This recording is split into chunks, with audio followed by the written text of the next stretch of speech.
नमस्कारम, अस्सलाम वालेकुम। आज हम बापू घाट पर जमा हुए हैं। जैसा कि किसान न्याय सत्याग्रह चल रही है, इस सत्याग्रह को तेलंगाना के यूथ कांग्रेस रंगारेड्डी के प्रेसिडेंट मेरे छोटे भाई के नागेंद्र रेड्डी ने लीड किया है। और यूथ कांग्रेस हर वक्त कोई भी इशू हो पहले मौजूद रहती है और इंडिया की एक मजबूत कांग्रेस का एक शाख है जिसको इंडियन यूथ कांग्रेस कहा जाता है। यहाँ पे संतोष गौड़ साहब है, हमारे विघ्नेश है छोटे भाई, संजय है, सैयद अली है और गोपाल है, चंदू है, सुभाष गौड़ है और हमारे सीनियर्स और जूनियर्स हैं। यहाँ पे हम बापू घाट पे हैं आज। गांधी जी मतलब सत्याग्रह, गांधी जी मतलब अहिंसा से लड़ने वाले, गांधी जी मतलब देश को यूनाइटेड करने वाले। उनके पास हम बैठकर आज यहाँ पे 7 दिन से, तकरीबन 7 दिन हो गए, 7 दिन से आज अनशन पे बैठे हुए हैं और 3 दिन और बाकी है। ये लड़ाई हम लड़ रहे हैं हिंदुस्तान के किसानों के लिए। हिंदुस्तान का किसान ना सिर्फ किसान है बल्कि हिंदुस्तान की नींव है, हिंदुस्तान की बैकबोन है। किसान अगर नहीं है तो हिंदुस्तान नहीं है, हिंदुस्तान अगर है तो किसान है।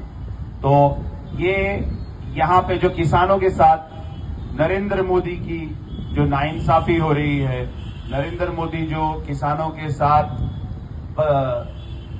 पार्शलिटी कर रहे हैं, उसके लिए आज हम यहाँ पे जमा हुए हैं। आपको मैं बहुत कम अंदाज में बता दूंगा कि नरेंद्र मोदी ने यूएस के साथ कुछ ऐसे डील्स किए हैं जो किसानों के हित में नहीं है।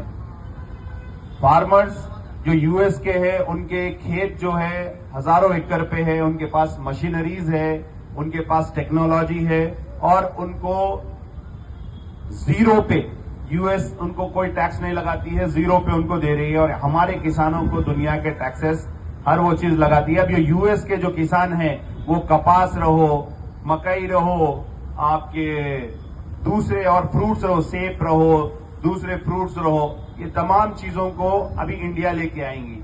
और इंडिया जब लेके आएंगी तो हमारे किसानों का जो मेहनत से जो बनाए हुए छोटे छोटे किसान हैं, छोटे छोटे हमारे खेत है और हम मैन्युअली काम करते हैं, हमारे मशीनरी नहीं है। तो ये डील जो यूएस से करके आए हैं नरेंद्र मोदी साहब, इससे हमारे किसानों की माशी हालत खराब होंगी, मुल्क की माशी हालत खराब होंगी और किसान इसमें तबाह हो जाएंगे। पहले किसान बहुत परेशान होते हैं। थोड़े दिन पहले काला कानून लेके आए थे किसानों के खिलाफ, जब किसानों ने दिल्ली में बैठकर रात और दिन अपने 400 से 500 जानों को गंवाकर इस खूनी हुकूमत के खिलाफ ये बिल को वापस लिया था।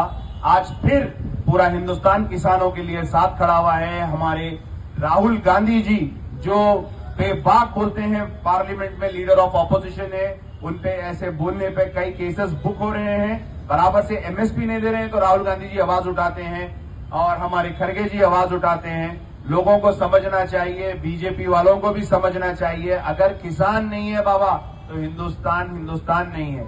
जो हम अन्न खाते हैं, जो आज हम सुकून से रोटी तोड़ रहे हैं, ये हमारे किसानों की धूप में मेहनत करने के नतीजे से है। तो मैं यही बोलूंगा कि कांग्रेस पार्टी किसानों के साथ हर वक्त खड़ी है। हिंदुस्तान का नौजवान, हिंदुस्तान का सेकुलर नौजवान, हिंदुस्तान के जो बेहतर सोचता है हिंदुस्तान के बारे में वो नौजवान, हिंदुस्तान को जो आगे बढ़ाना चाहता है वो नौजवान, तमाम लोग हिंदुस्तान के किसानों के साथ खड़े हैं। और जब तक खड़ेंगे, जब तक ये बिल वापस नहीं हो जाएगा, जब तक ये नरेंद्र मोदी डील वापस नहीं कर देंगे।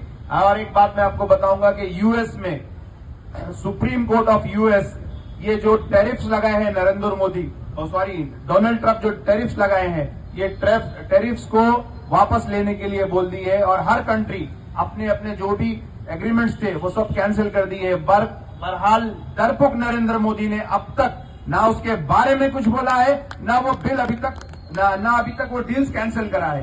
ये सिर्फ दबेवा है, ये सिर्फ डरावा है, ये सिर्फ सहमावा है। अडानी अंबानी को बचाने के लिए। और ये जितनी भी हिंदुस्तान के पूंजीपति है, ये 2 गुजराती, और ये 2 गुजराती खरीदने वाले हैं, ये 2 गुजराती बेचने वाले हैं। तो इसमें हिंदुस्तान का बहुत नुकसान हो रहा है। हमको समझना चाहिए देश कहां पे जा रहा है। मैं सबसे रिक्वेस्ट करूंगा कि ऐसे चीजों को ज्वाइन कीजिए और देश के लिए जो बेहतर होता है उसके लिए खड़िए। जय हिंद, जय कांग्रेस।